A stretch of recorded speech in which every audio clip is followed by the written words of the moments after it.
Download Tarang online radio app from Google Play Store.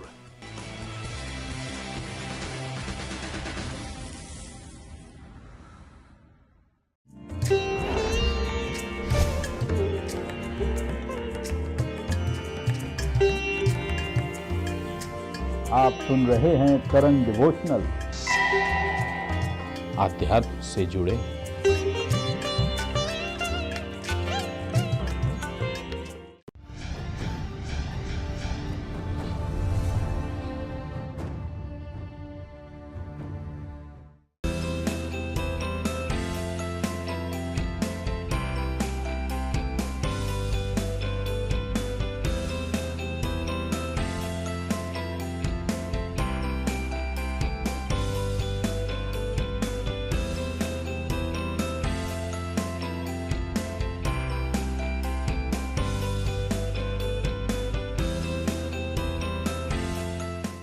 Now, in general, there's not many things that can be done in the power sector. Probably, to start with, still some of them, although most of them have moved from, once through water system, once through cooling system to closed cycle cooling system. But a combination of, ash handling, for example, from moving from wet ash handling to dry ash handling, recycling the ash water, improving the cycle of concentration, reusing the wastewater. The combination of all of these interventions which we identified are by and large still the opportunities in the thermal power sector, thermal power plants, which can be used for improving the water efficiency. Now, what I'm happy to report is the industry actually took up this entire audit and took up the interventions, and they called us after some 3-4 years to again audit them and to see what is the kind of delta change that they could achieve. And I'm very happy to report that, amongst the set of intervention that we identified for them, they took up many of them and already achieved a water saving of around 1,21,000 meter cube per day, which is a very significant water saving. And by the way, when we did the second audit again, we identified few more interventions. Now, may I request NPPC to give their presentation. Good afternoon, everybody. I will be giving a presentation about the NTPC, what are all the water conservation measures which we are following, which includes the water audit also, which is a part of our water conservation measure. So in the industry, the thermal power plants take a major portion of the water consumption. Around 70% is consumed by thermal power plants. So there was a need for the policy to be developed to prescribe the norms of how much should be the consumption of water in thermal power plants. And one more policy, this thing which was given was that there should be ZLD should be there in all the new power plants. So these are the new environmental norms which has come into practice from 2017 onwards. So all our new power plants, we are following this limit of not exceeding 3 cubic meter per megawatt per hour. And in our old power plants, we are following this 3.5 cubic meter per megawatt per hour. And ZLD, there is no discharge which is allowed from the power plant in the new power plants which are being installed after 1/1/2017. But in NTPC, we are following this, that even in our old power plants, all our stations, we are trying to make them into ZLD plants. And the third one is that what was mentioned, that STP water, wherever our power plants are within 50 kilometers of existing STP, we are supposed to use the STP water for all our water users. So based on all this, NTPC, we developed a water policy which said that these are the salient features of the NTPC water policies. That is, we want to reduce, recycle and reuse, 3 R's, which we will be practicing for conserving the water, and achieve ZLD in all our stations, both new stations as well as the old stations, and regular water audits, so that we can monitor how much water is being consumed in various plants and where we have the potential to reduce the water consumption, and implement the recommendations and suggestions given by the water auditors. And then adopt new technologies.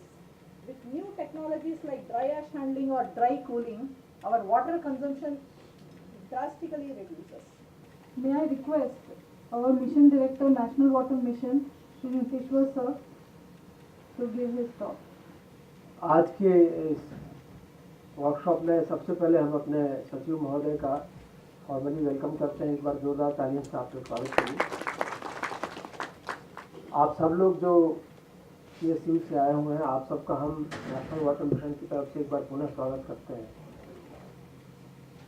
और the concept of water conservation जो हम लोग discuss कर रहे हैं आज, it is basically a habit जो हमारी पर्सनल लाइफ में होगी या हम जहाँ काम करते हैं वहाँ होगी।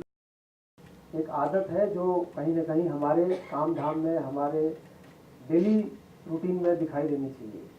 और इस तरह का प्रयास नेशनल वाटर मिशन अलग अलग प्लेटफॉर्म से, अलग अलग फोरम से कर रहा है। हम लोग इंटरेक्ट कर रहे हैं जितने भी स्टेक होल्डर्स हैं इस वाटर कंजर्वेशन एफर्ट में, चाहे वो गांव के ग्राम प्रधान हो या जो डेवलपमेंट ऑफिसर हो या आज जैसे हम आपसे चर्चा कर रहे हैं इंडस्ट्री के लोग हैं। इस तरह के एफर्ट्स जहाँ से भी हम कोशिश कर सकते हैं, हमारे जितने पांचों गोल हैं उनमें किसी भी प्रकार से कोई भी स्टेक होल्डर अगर इन्वॉल्व है, we are trying to rope in that stakeholder and we are trying to interact, we are trying to listen to them, we are trying to share the good practices which are being practiced in other institutions, other places. इसी कड़ी में आज हम ये कार्यक्रम कर रहे हैं और मुझे उम्मीद है कि आज के कार्यक्रम को हम लोग जो यहाँ पे जितने भी प्रेजेंटेशन हो रहे हैं हम आपको मेल के माध्यम से शेयर करेंगे ताकि अपने यहाँ आपको इसको लागू करने में सुविधा हो। आप यहाँ आए, हम बहुत आभारी हैं। और मैं अब सचिव महोदय से अनुरोध करूंगा कि आप हमें आशीर्वचन के रूप में कुछ शब्द बोलें। Very good afternoon to all of you. I am told that there are larger numbers in the forenoon.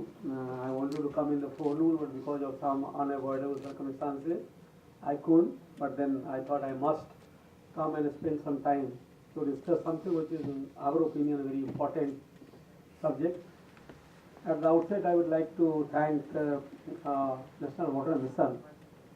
National Water Mission was set up quite some time back, but then every time we used to say that National Water Mission is not doing anything substantial for the aims with which it was set up. I am happy that in recent past, my colleague Nitishwar and his team had taken a lot of interest and a lot of such deliberations and workshops etc. are being organized, as he said, with all kinds of stakeholders. Today, by and large, we have people from the industry, but we have gone recently, we have organized a number of places, and even at Jhansi, there are some, I think, more than 1,000 kind of sarpanches had come to discuss on something very important. So, thank you very much to NWM and thank you very much to all of you who have taken your time. I understand all of you are busy people, but to discuss something which is, in my opinion, very important. I need not kind of stress upon how important water is for us, whether you are at home or whether you are in an industry or whether you are a farmer or wherever you are. In fact, water today is the most perhaps crucial thing in the which is facing the country actually. I don't know how many of you watch, let's say, a news or even a parliamentary news, etc. You must have seen and maybe you will surprised, and I don't know what is this whole ruckus about, because you find that parliament was not being allowed to run for quite a few days on an issue which is kind of a permission granted by a Central Water Commission, a very conditional kind of a permission for preparation of a project report. It is not a permission for construction of a reservoir or something. This was only for preparation of a DPR. All of you are in industry, you understand what a DPR is.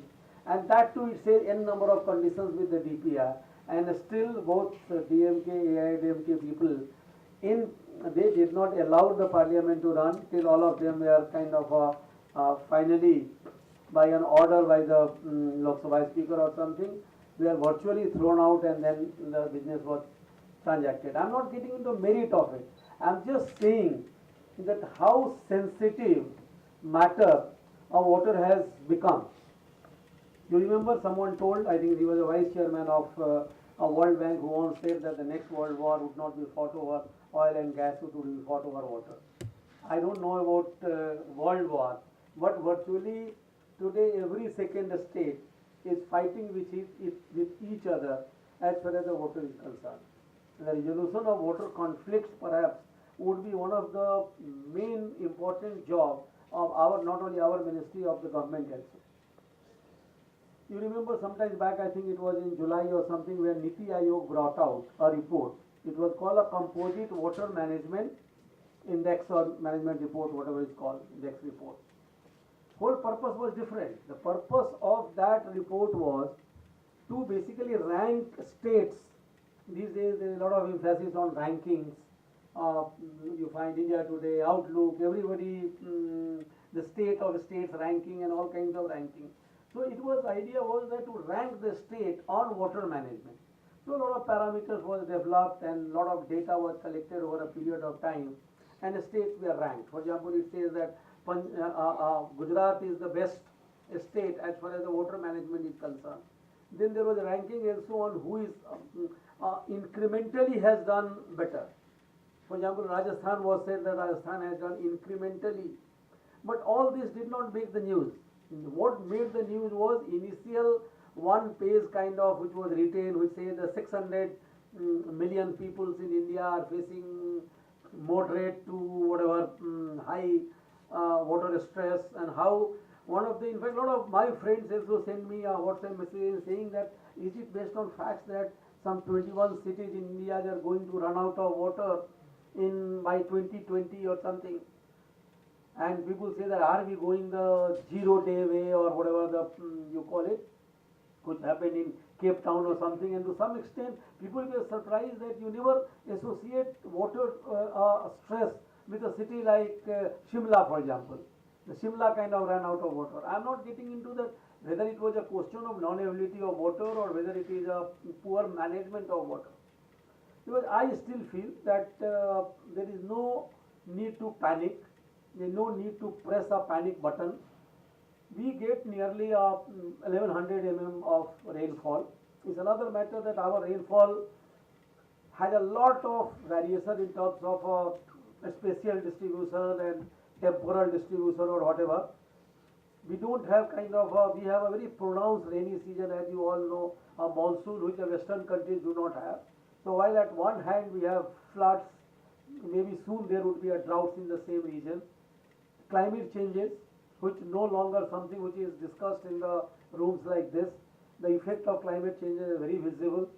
You find same, I always say that when I was a child, I used to, even when I was in college, I used to be in IIT, and when I used to go home in my village for a summer vacation or something, summer vacation used to be in up to 25th July or so. June, July used to be rainy months. So we used to find that it used to rain every day. एक बार बारिश शुरू होती थी, धीरे धीरे धीरे धीरे पानी पूरे दिन तक बरसता रहता था. अब उल्टा होता है भाई, सेम 400 मिलीमीटर रेनफॉल जुलाई के महीने में जो 20 दिन में होता था अब 2 दिन में होता है. And you understand the consequences. So in times to come, even the extreme events like flood and drought are going to happen with a higher frequency, and even their severity or the amplitude also would be higher. So what perhaps in times to come, in fact many of my friends who are in my own ministry, engineers, they are not very happy when I don't talk so much in terms of big dams and other things, because whatever you want or not want, the dams, the big dams are numbered. The days of big dams are numbered. I am not getting into, like, there are two kinds of views, whether the big dams should be constructed or not constructed. Some people say dams per capita storage is so important for the water security of the country. Some other people say that no, these big dams and water linking projects and all that is a recipe for disaster. I am not getting into it. But the fact remains that even if you want to construct a big dam today, it would be very difficult. So I am saying that we need to shift from water resource development to water resource management to now a sustainable water resource management. I think Anshuman in his presentation was showing India extracts 25% of the total groundwater extraction in the world. fine, it was required. A green revolution in India was not only brought by these temples of modern India and those canal systems and all. To a large extent, this green revolution was brought by millions of tube-well structures who came everywhere for certain benefits. Now, something which was a solution in the beginning has become a problem. I don't know whether how many of you are aware that Punjab, which perhaps every village has a canal, is only some 23 or 27% of water comes from that system, and balance some 73 or 77% comes from groundwater. And groundwater like has gone to a kind of somebody uses a term called groundwater development, stage of groundwater development. 100 means basically that you are putting in 100 and you are extracting 100. But then 150%, 200% level of development means that you are basically आप जो है आपका जो fix deposit है उसमें आप सेंध लगा रहे हैं. दूसरी चीज़ जो मैं जब यहाँ आया था तो हमारे मित्र रोजी अग्रवाल साहब, अब वो मैं कई बार कहता हूँ कि भाई नाम से आप लोग ऐसा मत सोचिएगा जैसे कोई होता है ना रोजी अग्रवाल तो कोई महिला होंगी, तो हमारे जो मित्र हैं रोजी अग्रवाल साहब, क्योंकि मैं गंगा में ही पिछले अभी मैं 1 साल से सेक्रेटरी वाटर रिसोर्सेज हूँ, उसके पहले 1.5 साल के आसपास मैंने गंगा आज DG NMC आज GMC आए थे क्या सुबह में, ओके, तो उन्होंने बात किया ही होगा, मैं उस पर बात नहीं कर रहा हूँ कि गंगा क्या है. अब गंगा के लिए भी वैसे ही है, जैसे वाटर के लिए आप 4 घंटे बात कर सकते हैं तो गंगा के लिए उतना ही देर तक बात की जा सकती है. वहाँ भी मैं ये चाहूँगा कि आप किसी न किसी तरह जुड़े. जब बाहर के लोग इतने, गंगा का तो अपना एक ब्रांड वैल्यू है, perhaps nothing, perhaps the Ganga kind of brand value no other thing in India है. एंड मैं यही कह रहा हूँ कि गंगा, हम तो बार बार यही कहते हैं कि हम भारतवासियों के लिए जहाँ भी हम बोलने जाते हैं कहते हैं कि गंगा जो है वो केवल एक नदी नहीं है, इसमें केवल जल का प्रवाह नहीं होता, ये तो एक सभ्यता संस्कृति का परिचायक है, इसमें तो सभ्यता संस्कृति बहती है. तो उस गंगा को, जो गंगा हमारे लिए मतलब कहते हैं मोक्षदायिनी भी है, हमारे लिए जीवनदायिनी भी है. It's not a matter of faith alone, it's a matter of also of bread and butter actually. अब I don't want to get into कि भाई गंगा गंदी हो गई, किसने गंगा किया, क्या किया. हम कह रहे हैं कि हम क्या कर सकते हैं, छोटी छोटी चीज़ ही कीजिए, कोई बड़ी चीज़ मत कीजिए. हम नहीं कह रहे हैं कि आप कोई सीवेज ट्रीटमेंट प्लांट लगा दीजिए. सीवेज ट्रीटमेंट लगाने का काम जो है वो म्यूनिसिपल बॉडीज और NMCs and others will do it in whatever way you want to associate. आप बट एसोसिएट हो. इन्होंने कुछ आपको तरीके बताए थे, right from I am sure quite a few PSU. मेरे समय में भी मुझे याद है जब मैं वहाँ था तो एयरपोर्ट अथॉरिटी ऑफ इंडिया ने एक बार 20 करोड़ दिए थे क्लीन गंगा फंड के लिए, जो पिछले साल में भी क्वालिफाई किया, और शायद वो जो आपके कुछ टैक्सेशन बेनिफिट्स के लिए भी क्वालिफाई करता है, वो एक है. अब एक तो तरीका ये है कि ईजियर वे इज कि you donate some money to Clean Ganga Fund and let that money be utilised by the National Mission for Clean Ganga. But there could be lot of public outreach programme होता है. We would like some of you to partner that. अगर आपको हमारी बात अच्छी लगी तो थोड़ा सा आप भी और जितना कर रहे हैं उससे 2 कदम आगे बढ़ के पानी के लिए कुछ करें, गंगा के लिए कुछ करें. बहुत बहुत धन्यवाद.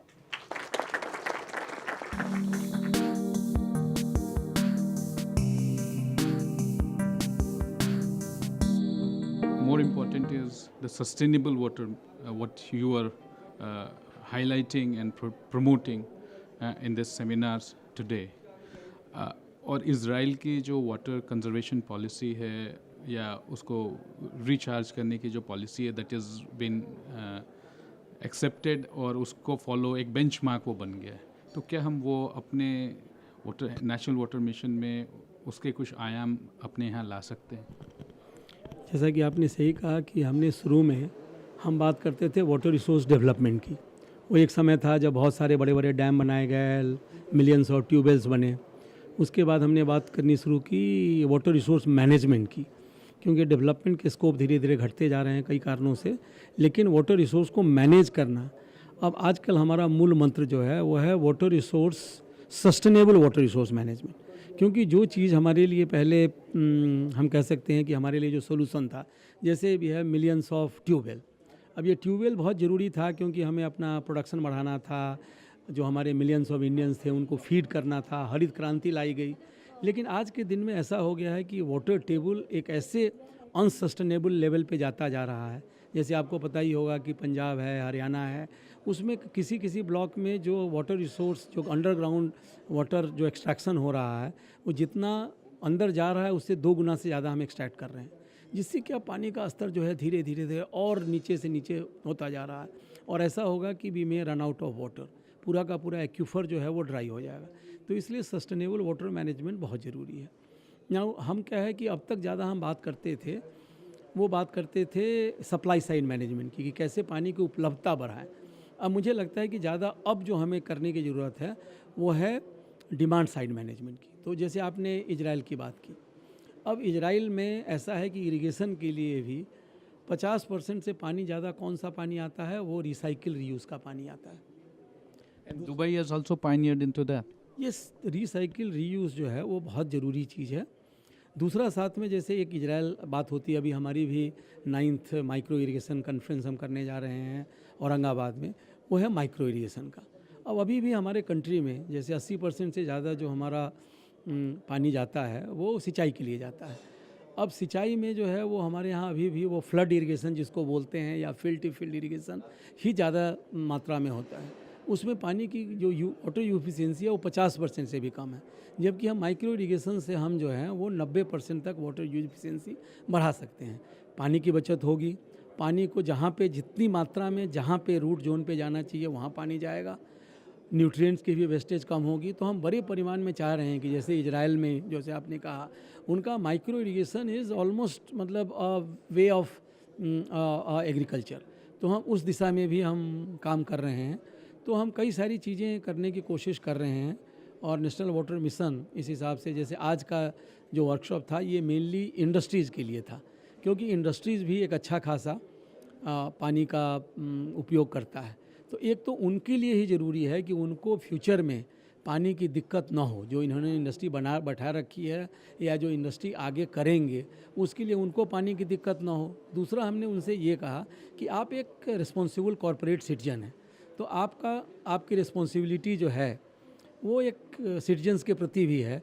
तो आप अपने कॉरपोरेट सोशल रिस्पॉन्सिबिलिटी में पानी के लिए, गंगा के लिए ज़रूर कुछ करें, ज़रूर जुड़ें। उसकी भी हमने उनसे आज अपील की है और उनके जो बेस्ट प्रैक्टिसेज हैं वो भी दिखा रहे हैं। जैसे अभी एनटीपीसी ने प्रेजेंटेशन किया कि उन्होंने कैसे वाटर ऑडिट की, उन्होंने कैसे आइडेंटिफाई किया कि कहाँ कहाँ पानी की बचत का स्कोप है, और वो डाटा दिखा रहे थे कि 2011 से 2015 में जहाँ 4.85 कुछ मीटर के ऊपर जो भी यूनिट जो कंज्यूम कर रहे थे उससे वो कुछ 3.21 और समथिंग पे आ गए थे।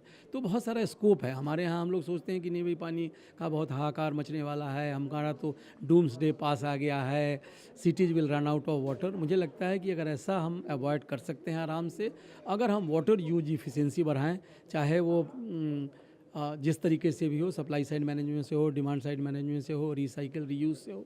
तो हमारी कोशिश अब ये हो रही है कि हम डिफरेंट स्टेक होल्डर से चर्चा करें और वाटर यूज इफिशिएंसी को बढ़ाने की दिशा में काम कर रहे हैं।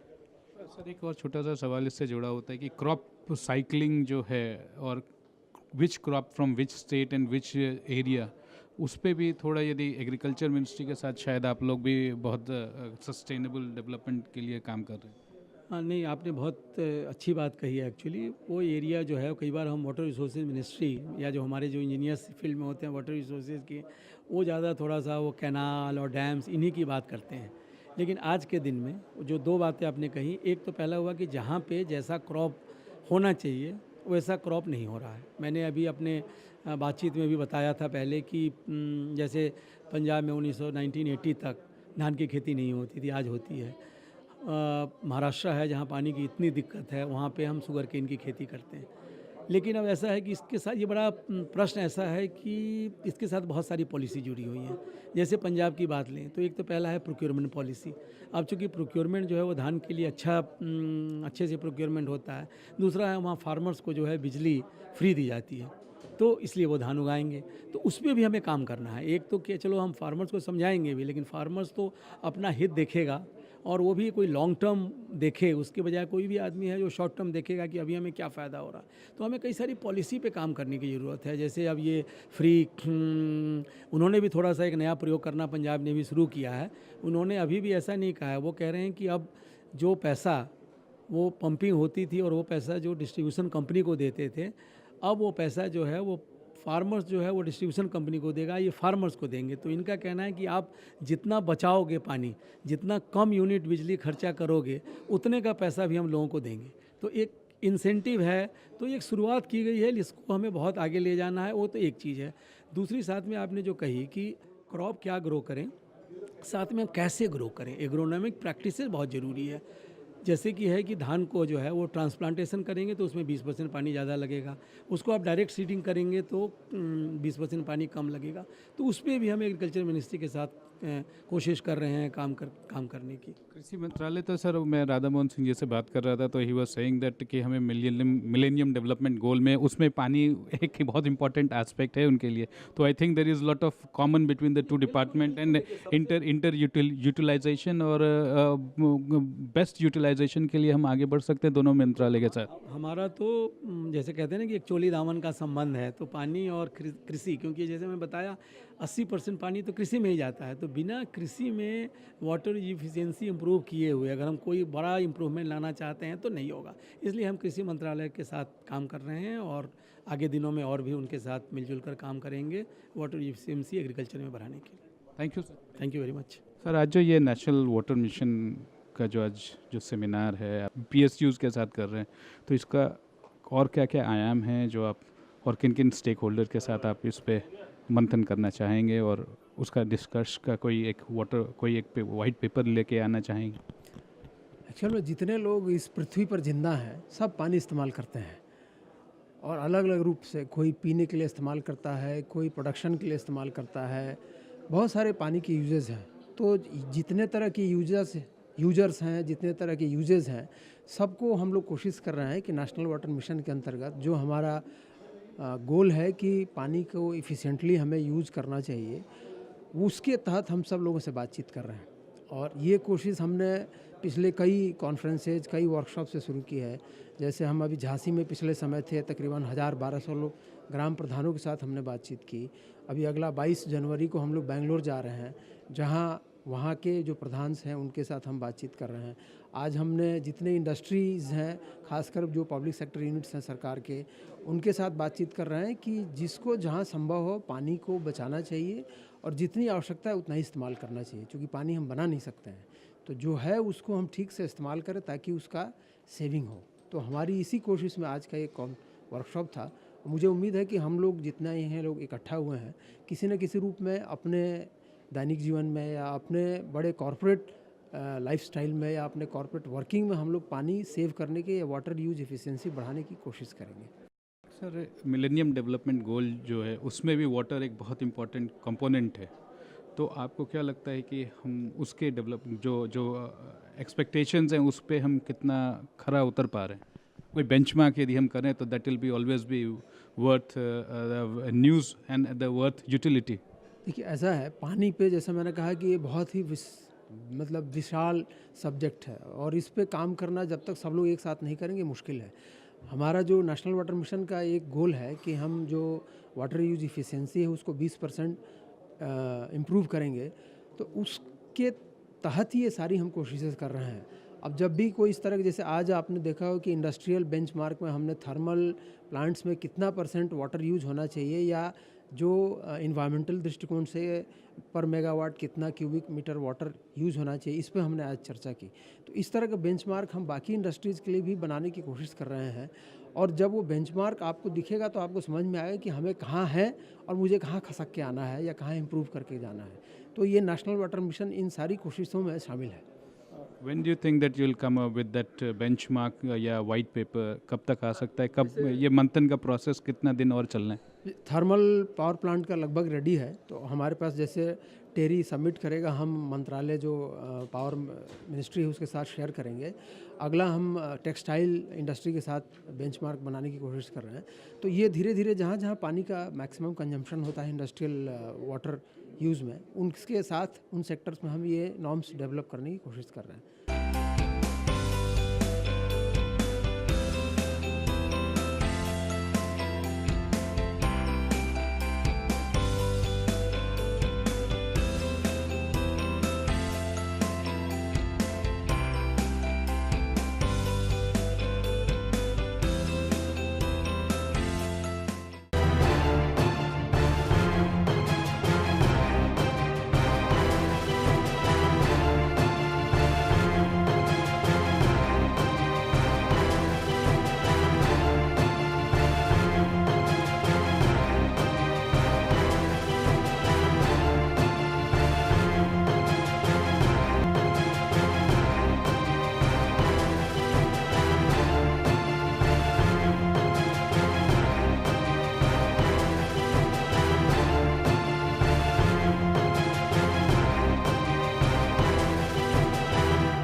आप सुन रहे हैं तरंग डिवोशनल। आध्यात्म से जुड़े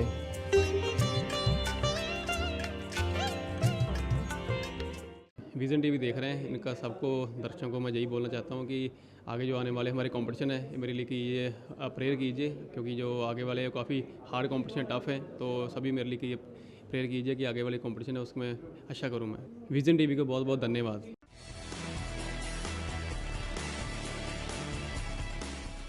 Download Tarang online radio app from Google Play Store.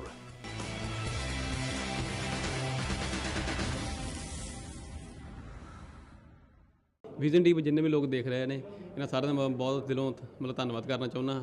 ਮੇਰੇ ਲਈ ਕਰੋ ਦੁਆ ਕਰੋ ਕਿ ਅੱਗੇ ਜਿਹੜੇ ਆਉਣ ਵਾਲੇ ਕੰਪੀਟੀਸ਼ਨ ਹੈ ਇਹ 'ਚ ਅਸੀਂ ਕਾਫੀ ਕਰੀਏ, ਵਧੀਆ ਕਰੀਏ। ਅੱਗੇ ਵਰਲਡ ਚੈਂਪੀਅਨਸ਼ਿਪ ਆ, ਮੈਂ ਉਮੀਦ ਕਰਦਾ ਕਿ ਉਹਦੇ ਵਿੱਚ ਮੈਂ ਬੈਸਟ ਆਫ 6 ਵਿੱਚ ਆਊਂਗਾ। तो सभी मेरे लिए करना, दुआ करना। Thank you vision TV.